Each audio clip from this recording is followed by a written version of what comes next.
Bismillahirrahmanirrahim. Dear students, today our lecture is on the genetic interactions involving epistasis,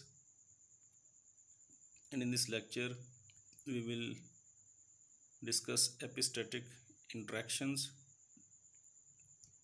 and there are four types: recessive, dominant, duplicate recessive, and duplicate dominant epistasis. So sometimes the effect of gene interaction is that one gene is masking or hiding the effect of another gene at different locus, and this phenomena is known as the epistasis.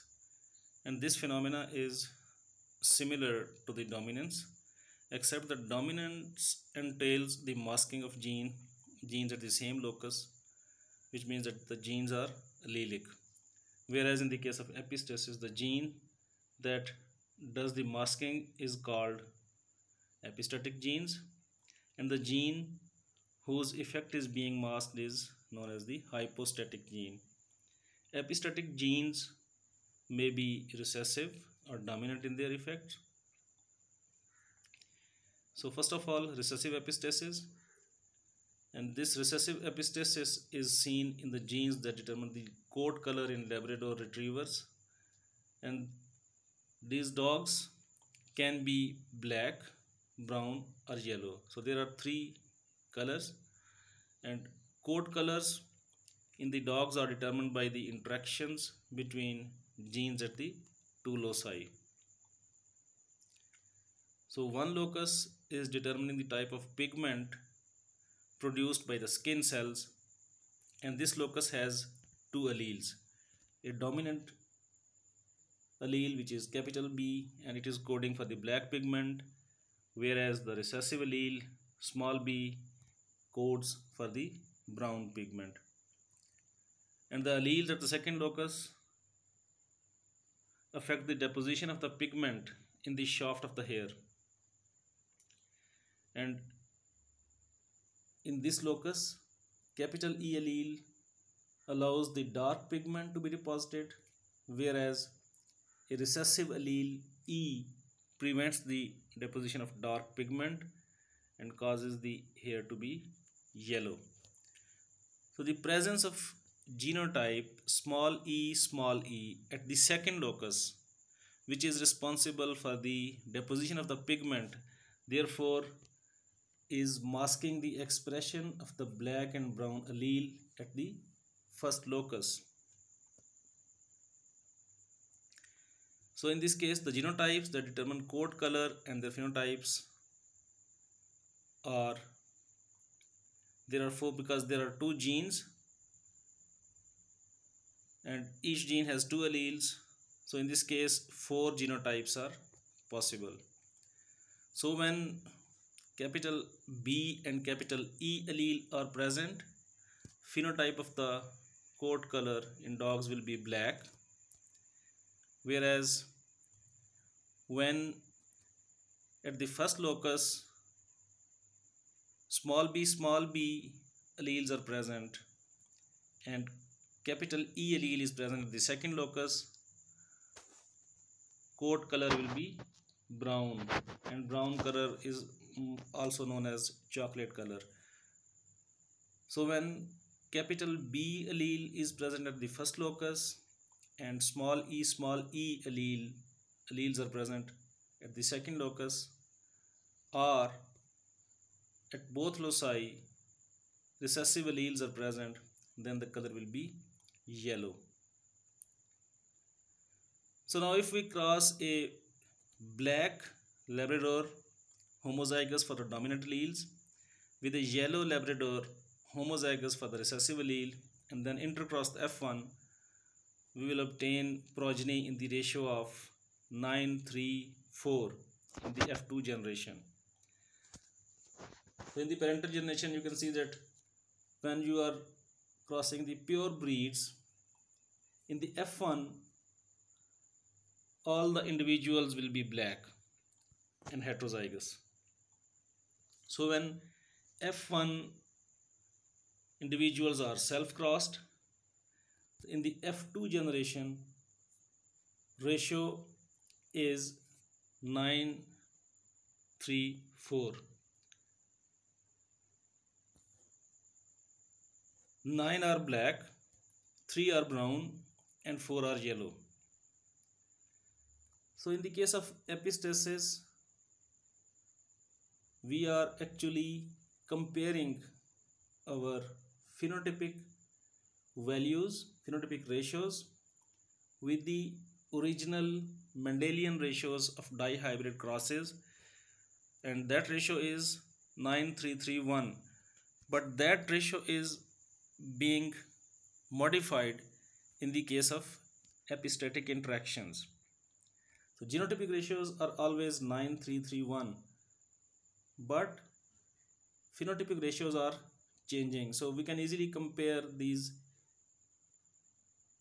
those Mendelian ratios with our ratios which we are getting from the epistatic crosses.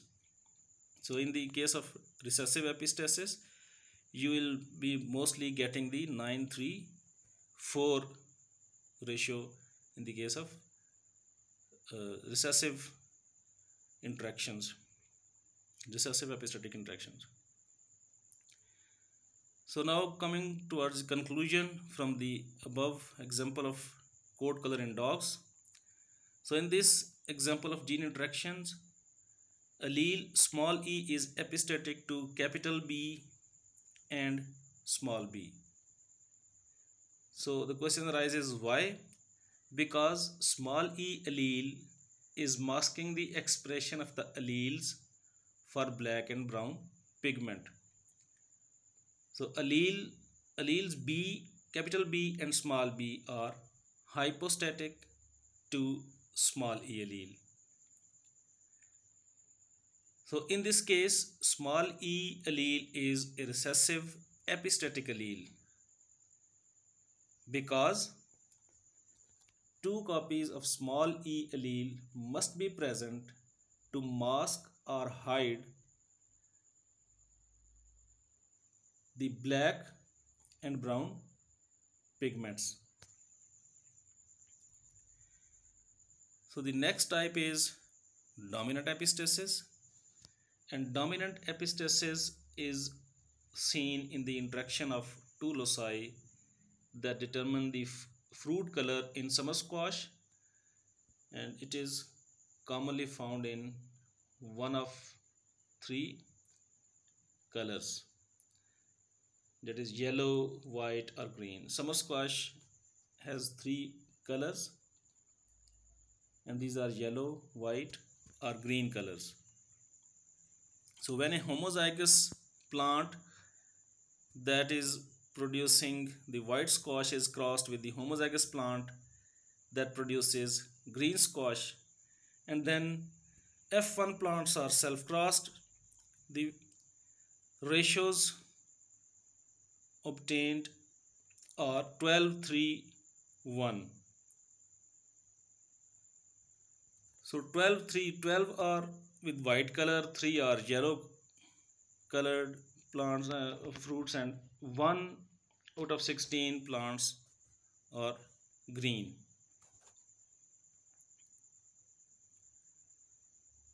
So from this dominant epistatic interactions, we can see that yellow pigment in summer squash is produced in a two-step pathway. So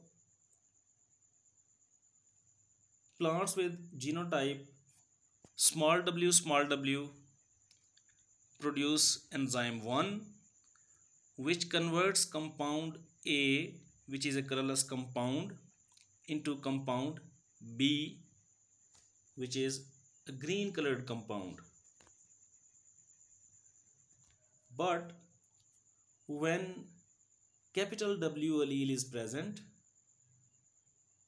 it will have a dominant effect, and presence of the capital W allele at the first locus is inhibiting the conversion of compound A to compound B, because this locus is encoding enzyme 1, which is responsible for the conversion of compound A to compound B. And when compound A is converted to compound B, capital Y allele at the second locus is involved in the conversion of compound B to compound C, and compound C is a yellow colored compound. But when small y genotype is present at the second locus, then the enzyme 2 is not produced, which is converting the compound B, green colored compound B, to yellow colored compound C. So plants with genotype small y do not encode a functional form of the enzyme. So in this case, we can easily figure out that when capital W allele is present at the first locus, compound A, which is a white color compound, is not converted to compound B. And even if capital Y allele is present at the second locus, color of the fruit will be white, because at the first locus capital W allele is present and it is not coding a functional enzyme, and in this way compound A is not being converted to compound B, which is needed for the enzyme to work on and then convert it into compound C. So even if capital Y allele is present at the second locus, green color will not be there, because there is no green color, so green color compound will not be converted to the compound C. So in this way the capital W allele is dominantly acting and hiding the effect of the capital Y, and in this way this is known as the dominant epistatic interactions.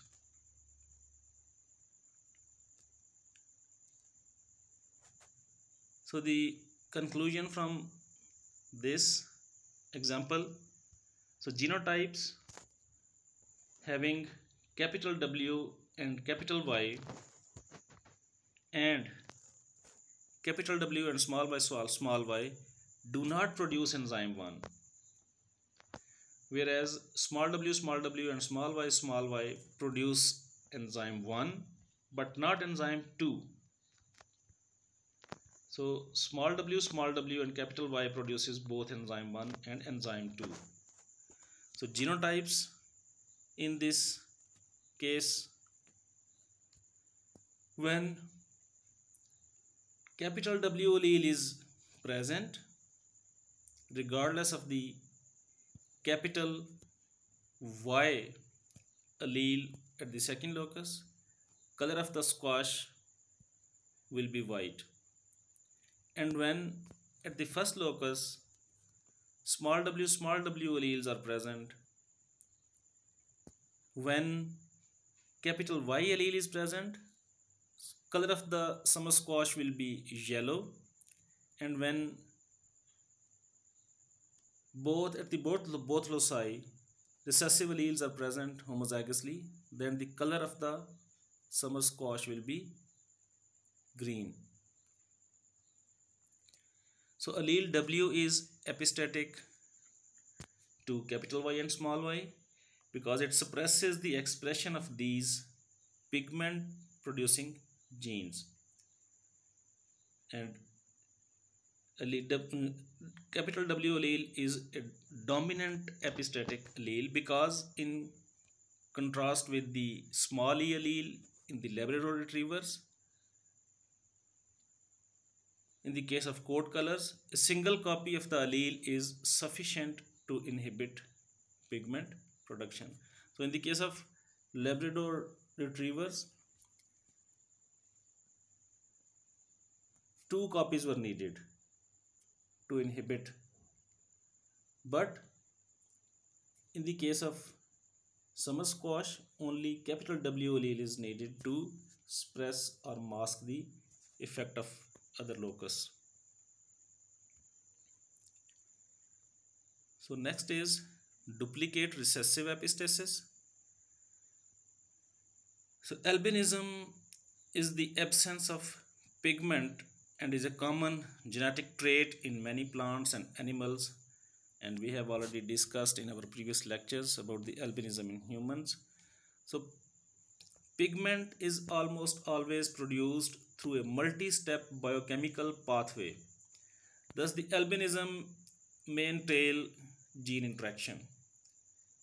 The two scientists, Robert and Amy, found that albinism in the common freshwater snail, Physa heterostoha, can result from the presence of either of 2 recessive alleles at 2 different loci. So this is also a very interesting example. So they got the inseminated snails from the natural population and placed them in the cup of water where they laid eggs, and some of the eggs hatched into albino snails. And when 2 albino snails were self-crossed, all of the F1 were pigmented. On intercrossing the F1, the F2 consisted of 9/16 pigmented snails and 7/16 albino snails. So this ratio is totally different from Mendelian ratios as well as from recessive epistasis and dominant epistasis. So now question arises, how did this 9:7 ratio arise? So the 9:7 ratio seen in the F2 snails can be understood as a modification of the 9:3:1 ratio obtained when 2 individuals heterozygous for 2 loci are crossed. So 9:7 ratio arises when dominant alleles at both loci produce pigmented snails. So any other genotype produces albino snails. So in the parental generation, when albino is crossed with albino, in the F1 generation, all the snails will be pigmented, and when this F1 is self-crossed, in the F2 generation, 9/16, when both dominant genes are present, pigmented snails will be produced, and when small a alleles are present, or small b alleles are present, or both small a and small b alleles are present, phenotype will be albinism. So in this way we can get 9:7 ratio.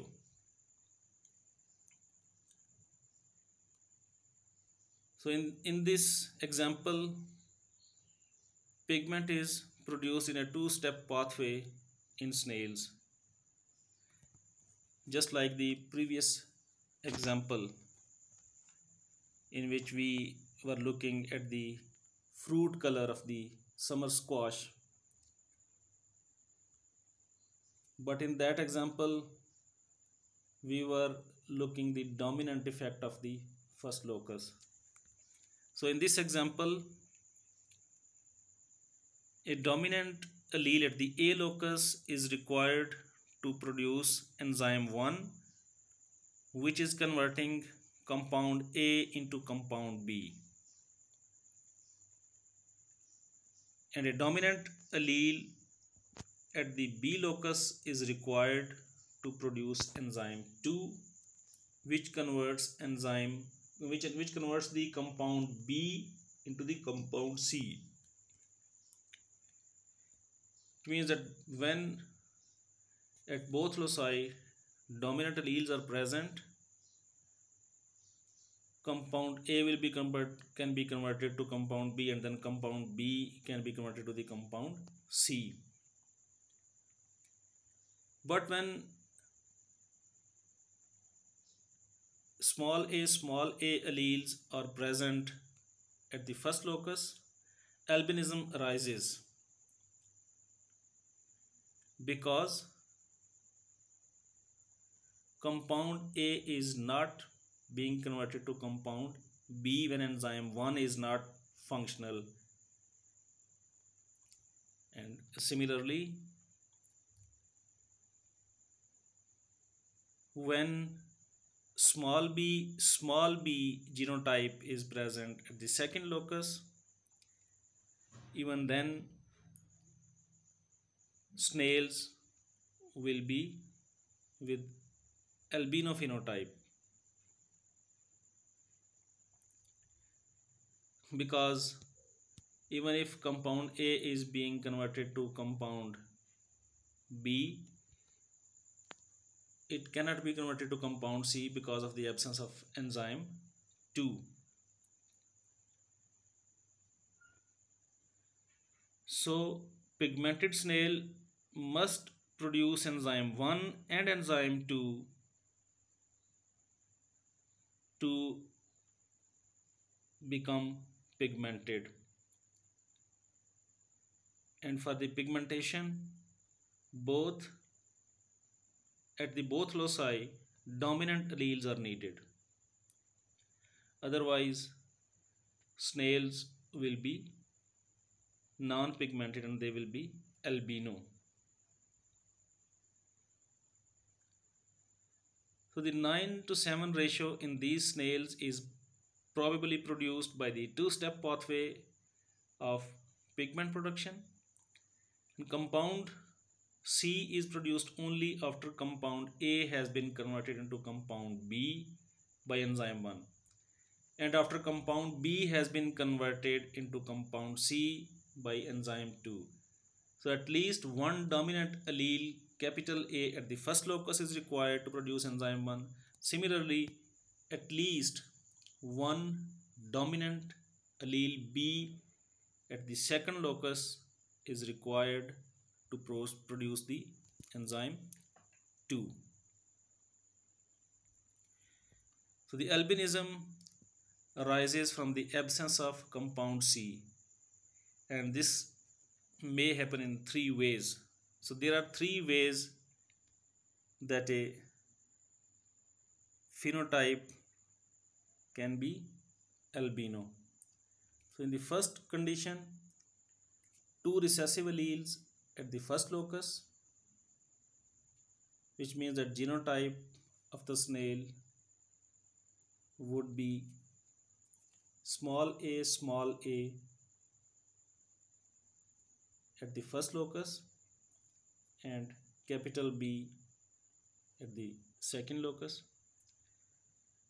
And this may prevent the production of enzyme 1, and therefore compound B is never produced. And in the second way, 2 recessive alleles at the second locus, when genotype at first locus is capital A and genotype at the second locus is small b, and it also prevents production of enzyme 2. So in this case, compound B is never converted into compound C. And the third option is 2 recessive alleles may be present at both loci, causing the absence of both enzyme 1 and enzyme 2. So in this example of duplicate recessive epistatic interaction, when dominant alleles are present at both loci, compound A is normally converted from compound A to compound B, and then compound B is normally converted from compound B to compound C, and snails can be pigmented. But when at each loci recessive homozygous alleles are present, either at locus 1 or locus 2 or at both loci, then albinism will arise in the snails. So in this example of gene interaction in snails, small a allele is epistatic to capital B allele, and small b is epistatic to capital A allele. So both are recessive epistatic alleles because the presence of two copies of either allele A or B is necessary to suppress pigment production.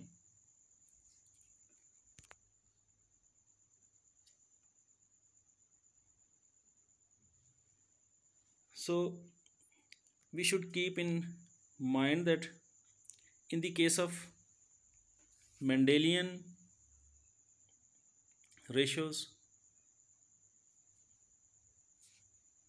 when we were dealing with the dihybrid crosses, so genes are independently assorting and they are not having effect on the other loci, and they have independent effects. So therefore we get the 9:3:3:1 ratios in phenotype. But when we are dealing with the epistatic interactions, loci are independent in segregating and assortment, but they are collectively working to give a single phenotype. Their products, their gene products, which are produced, they are interacting to give rise a single phenotype. So next type is duplicate dominant epistasis, and in this case we have example of fruit shape in shepherd's purse. When capital A or capital B alleles are present, then shape of the fruit will be heart shaped, and when small a and small b genotypes are present, then the fruit will be narrow shaped. And in this type of epistatic interaction,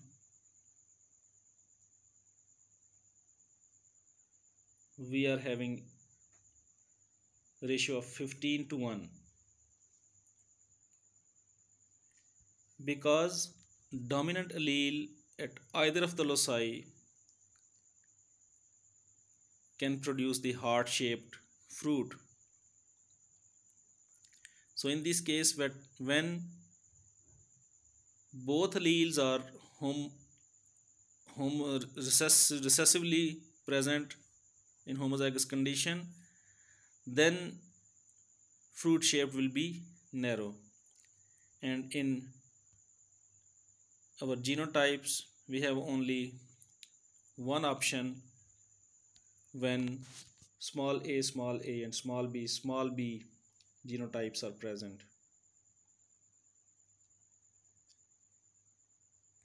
So looking at the ratios, when we compare the ratios with the Mendelian ratios,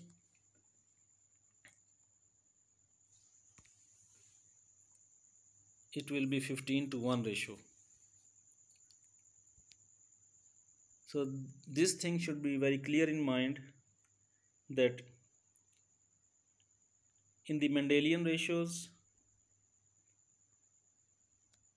both loci are independent. Their expression is also independent. They are having independent effect. They are not disturbing the other locus. But in the case of epistatic interactions, the products of genes are interacting to give a single phenotype. So when we are dealing with the epistatic interactions and we are getting different ratios, although the genotypic ratios are always 9:3:1, but phenotypic ratios are changing. So this doesn't mean that Mendel's law is with errors or anything, any issues. So in these all types of interactions, epistatic interactions, the Mendel's laws are also holding. These interactions are also according to those laws. But in the case in the case of epistatic interactions, the products which are being expressed at different loci, they are interacting, they are having effects on the product of other loci. So that is why we are getting the single phenotype from the interaction of those two loci.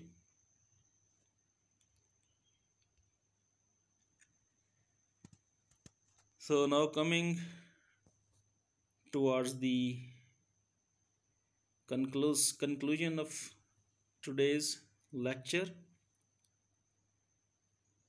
So in this table we can see different ratios in the left column, and then genotypes, and against each genotype ratio is given in the rows. So this slide is actually the summary of today's lecture. So when we are getting 9:3:1 ratio in the phenotype as well as genotype, it means that there is no interaction between the loci. And examples of these were seed shapes and seed color in peas. And when ratio is 9:3:4, so this is the example of recessive epistasis. And in today's lecture we have discussed the coat color in Labrador retrievers, where we were having three colors: black, brown and yellow. And first locus was responsible for producing the pigment, whereas the second locus was responsible for the deposition of the pigment in the shaft of the hair. And third one is 12 ratio 3 ratio 1, and this ratio arises when dominant epistatic interactions are present. And example of this type of interaction which we have studied today was fruit color in summer squash. And in this example, when a dominant allele was present at the first locus, it was producing the white colored fruit in summer squash. But when recessive genotype combination was present in the first locus, then two other possibilities were also found in the summer squash. And at the second locus, when Y allele was present, it was producing the yellow colored fruit. But when recessive alleles were present at the second locus, small y, then the color of the fruit remained green.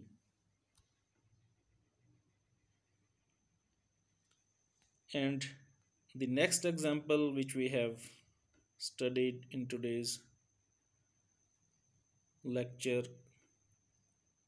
was albinism in snails.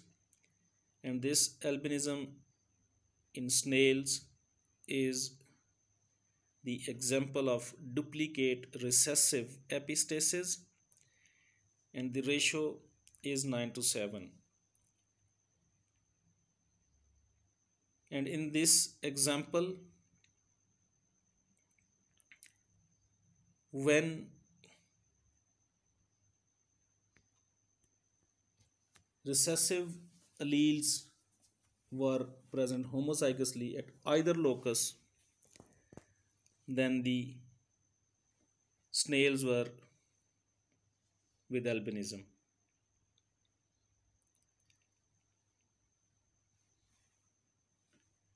So you don't have to memorize all these ratios and values. Instead, we can compare our ratios with the normal Mendelian ratios, and we can see the difference. What is the difference between the Mendelian ratio and the ratio obtained when we are dealing with the epistatic interaction? So then you can easily figure out which type of interaction is present in the